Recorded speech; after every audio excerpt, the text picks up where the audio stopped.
Pay your obeisances and then we will talk.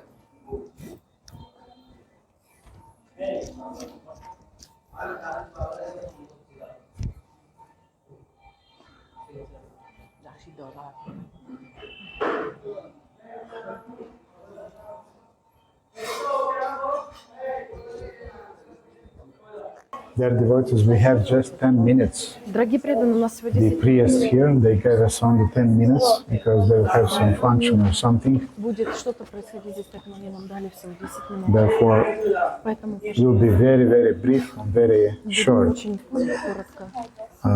Jagannath Das Babaji, as you remember, he was one of the Siddha Purushas of Vrajamandala. He used to live usually in Vrajamandala. But at the end of his life, he came to live in Navadvip. And he once said that I understand something about Krishna, but when it comes to understanding Lord Chaitanya Mahaprabhu, I can't say anything because Lord Chaitanya Mahaprabhu is the most mysterious of all incarnations of the Supreme Lord. And he was known for loud chanting. He wasn't into soft chanting. Jagannath Das Babaji was always very loudly chanting. And he was also acknowledged to be a Rasika Vaishnava, which means that he was enjoying the internal rasas, being a realized soul. And therefore they gave him a title which is known as Vaishnava Sarvabhauma, which means that he is the greatest amongst all the Vaishnavas, or the topmost of Vaishnavas. And as we know, as we remember from the Yoga Pit, Jagannath Das Babaji was the person who made the final confirmation of Lord Chaitanya's birthplace. You remember that story of him, Bihari in the basket. Bihari was keeping Jagannath Das Babaji in basket on his back.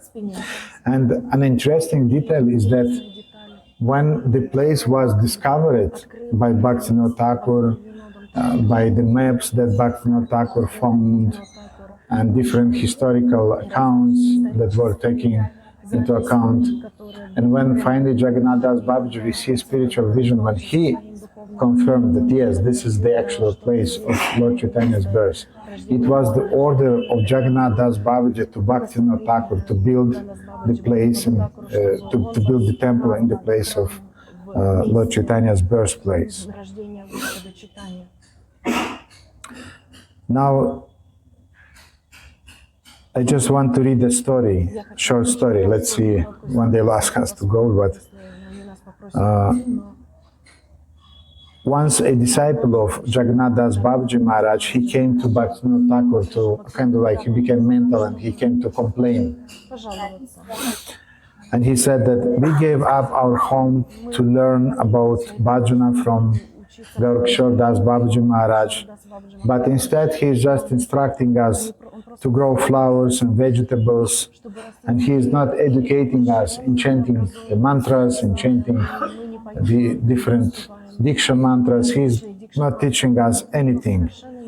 And when we are asking him to go deep into bhajana, he doesn't give us much instructions. And then Bhaktivinoda Thakur responded to that.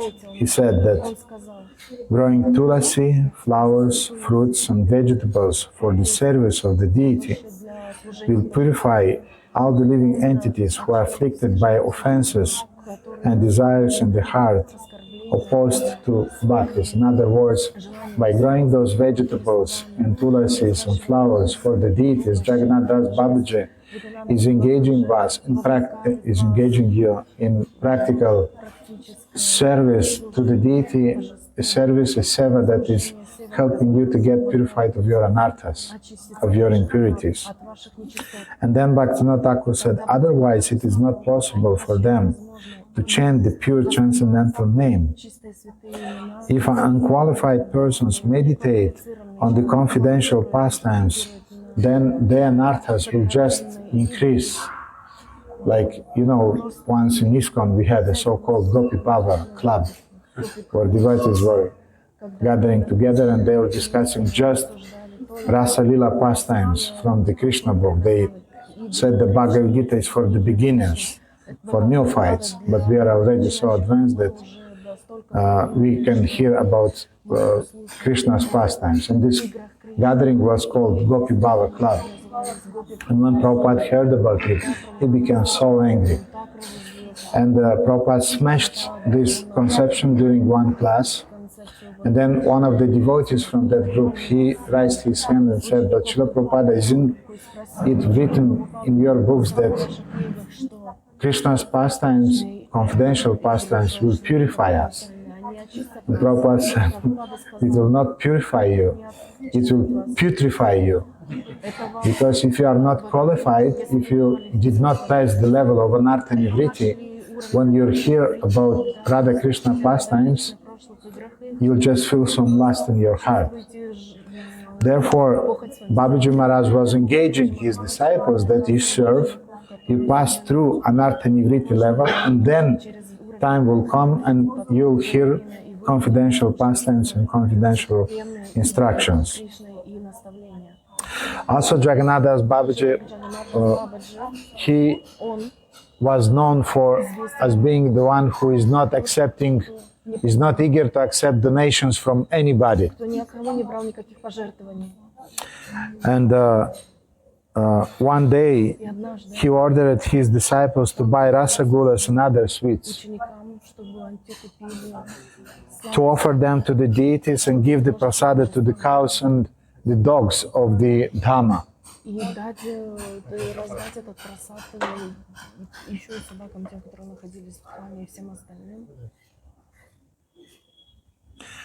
But his disciples, however, they wanted just to use the money to invite some Babajis and to arrange a great festival.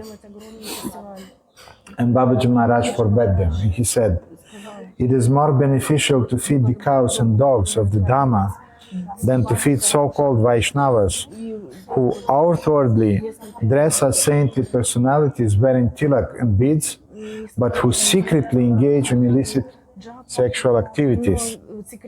By feeding the animals in the Dhamma, one will obtain pure bhakti. And as a result, all those rasagulas, they were given to dogs and cows. N-are baterie pentru că tu n-ai încărcat-o de seară sau? Bateria nu se încarcă. What? Bateria deja încărcată, bateria normală. Nu avem de schimb? Nu avem.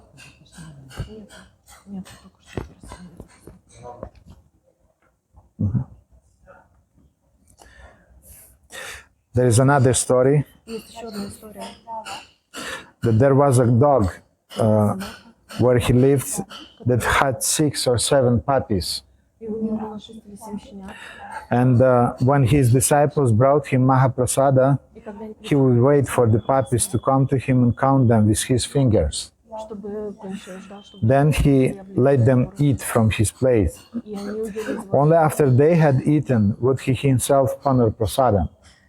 So he had a very, very kind attitude towards the animals who were living in the Dhamma. Животным их живут And Srila Prabhupada actually had the same attitude in Vrindavana. Mataji Malati was remembering that once when some dogs, they were barking at devotees during one parikrama, the devotees wanted to chase them away. и животные хотели их прогнать. And Srila Prabhupada said, don't do that to them, Делайте это с ними. because they're living here and you came here to some other place, but they're living here. Но они здесь And you cannot just take birth in Dhamma just by accident. All the living entities that are living here, которые живут they have a special karma, devotional merits from the previous lives. And that's the reason why they took birth here. преданного служения с прошлых жизней, и таким образом они оказались. Also, Prabhupada was angry once when some devotees wanted to chase some spiders from his room in Radha Damodara temple. And Prabhupada said the same thing, that they were there before you, don't touch them. Leave them alone because they are Dhammavasis. Потому что иначе вы несете оскорбление. And Gaurkishore Das Babaji would say, you people do not understand that these are the puppies of the Dhamma. They are not ordinary. I'll not take anything until they come here and honor prasadam with me. Such was Babaji Maharaja's firm faith in the Dhamma. His disciples used to carry him in a basket on their heads, sometimes to Mayapur, sometimes to Godruma Kunja, and sometimes to other places. Upon arriving at Shriman Mahaprabhu's birthplace in Shidam Mayapur, he sang and danced, jumping high in the air.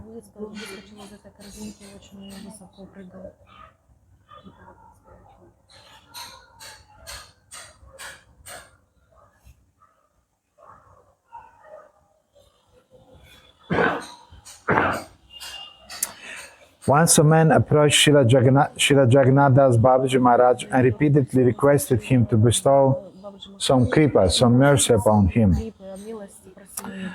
Babaji Maharaj immediately took his kaupin, which was another name is Dora or kaupin. They say sometimes Dor kaupin, and which is the undergarment of a mendicant. And he said, you want my mercy? Take this mercy, which meant accept sannyas or accept the renounced order of life. And Srila Prabhupada had the similar case when Prabhupada with his disciples, they were riding a train going to Delhi. And some Indian man in the wagon, he joined and he started to put some questions and this and that, and he was very talkative. And at some point, he said, Swamiji, give me please an ashirvad, which means give me a blessing. And Prabhupada was ignoring him. And Prabhupada was preaching, and that man again said, after some time, Swamiji, give me the ashirvad, give me the blessings. Prabhupada again ignored him. And after some time, he again said, Prabhupada, give me some ashirvad. And then after the third time, Prabhupada said, you want my blessings? You want my ashirvad? Shave your head, put the same clothes as my disciples do, put tilak, and you'll have my blessings, you'll have my ashirvad. So usually people, they want some cheap blessings, but they don't want to make some change in their life that will really invoke the blessings.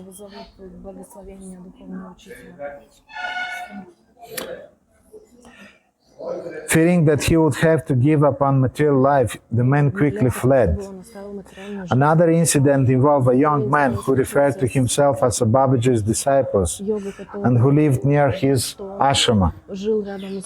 After some days, he returned to his home, married, and came back to Babaji Maharaj with his wife. Он женился и пришел к He offered obeisances to Babaji and begged for his auspicious blessing, saying, особых благословений. Babaji Maharaj, I have collected a maid servant, Krishna Dasi, Кришна Даси у меня for Krishna's service. для служения Кришне. Please give us your Дай blessings. нам свои благословения. Babaji Maharaj gravely said, it's a matter of great pleasure that you have established that new house for Krishna and collected a Krishna Dasi, but be cautious. Never entertain the thought of personally enjoying her. Never accept any service from her. Always think of her as worshipable and always serve her. Просто очень хорошо, что ты сделал это для Кришны, привел еще одну слугу, но в этом доме не должен The Krishna Dasi is most respectable and worshipable for the entire universe. When that young man heard this, he quickly left for his wife. Once with great happiness, a so-called Babaji gave the following auspicious news to Babaji Maharaj. I have purchased a beautiful place in Shinavadi Dham. I will build a hut there and perform bhajana. Hearing this, Babaji Maharaj answered, it is very amazing that you have purchased land in Navadi Dham, where every particle of dust is transcendental and millions of times more valuable than a Chintamani, a wish-fulfilling gem. The entire wealth of the universe cannot compare with the value of just one dust particle of this abode, and you have bought a piece of land here. This is beyond my comprehension. So in other words, you cannot buy anything in Holy Dham. It's Chintamani, it's invaluable. Therefore, devotees, they sometimes are too much into construction, too much into building, too much into developing. But again, it can remain just on the superficial level of Prauda, Maya. And if you are not cautious and not attentive and you don't maintain the respectful attitude towards the Dhamma, then you'll just live in on the level of Prauda Maya, but it will not be real Dhamma Vasa. It will not be the real living in the Dhamma. Any questions there, devotees? Everybody's tired already, yes? No? Okay. We have the last place to visit, is Shri Chaitanya Saraswat Math. Since we are here, it's not far away. I think it's good to go. Therefore, we'll surround now the altar, the Samadhi Mandir of Jagannath Das Babaji, and we'll come out to our rickshaws and we'll go. And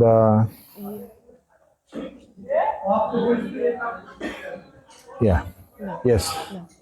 My question is related to the age of Jagannath Das Babaji. How did he reach that age? What did he do so special that he reached that age? He reached that age because he was transcendental to his body.